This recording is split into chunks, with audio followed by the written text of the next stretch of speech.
how to make your own vocal stutters for a psychedelic trance-like effect in your songs. Maybe something like this.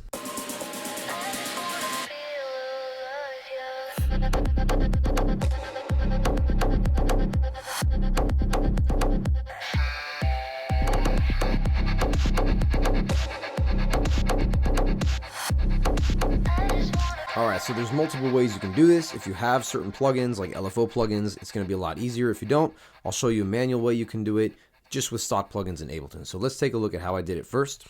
So what I have is I have a return track and it's called Stutter, and I have some plugins here. The first one is a really long reverb. Basically any reverb that you throw on here that has 100% wet on the mix with a very long decay time will do the job, because I want something that's very ambient and atmospheric. That's why I chose that. Then after that, I have a compressor, which is really squashing that reverb signal so that it sustains for a longer time, and that way the reverb tail doesn't die out. So this way it's more consistent and leveled out throughout the phrase. All right, so let's isolate this and I'll show you what I mean by that. So I'm gonna first turn off the compressor and listen to the chops. I just wanna feel alive, yeah.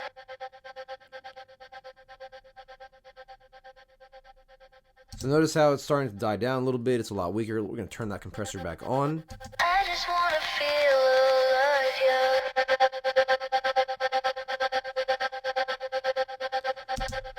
So it hits a lot stronger. It's a lot more steady. Then after that, we have this plugin, which is creating the chop effect for us. It's modulating the movement of the volume at a 16th note rate right here. But hey, if you don't have this, again, I'll show you a workaround. But this is really what's responsible for that choppy effect. Let me turn it off. I just wanna feel alive,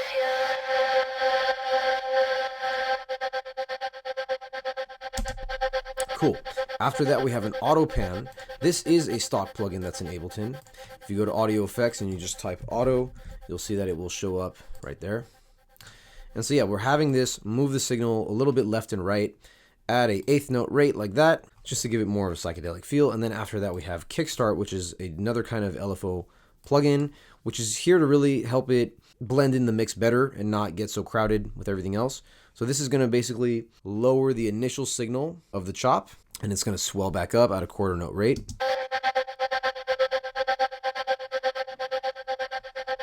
Now, because this is on a return track, all of this, I have to send it from my vocal, which is what I have going on over here. Here I've automated the send to start at 0 at the initial phrase, but then curve up and go to maximum right at the end of the phrase, and then die back down when the next phrase comes in, and the same thing. So this way, the stutters don't clash with the phrase that follows it.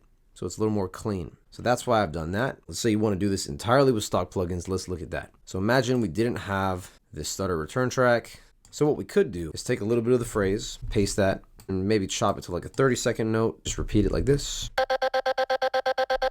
Okay, so we got our basic chops.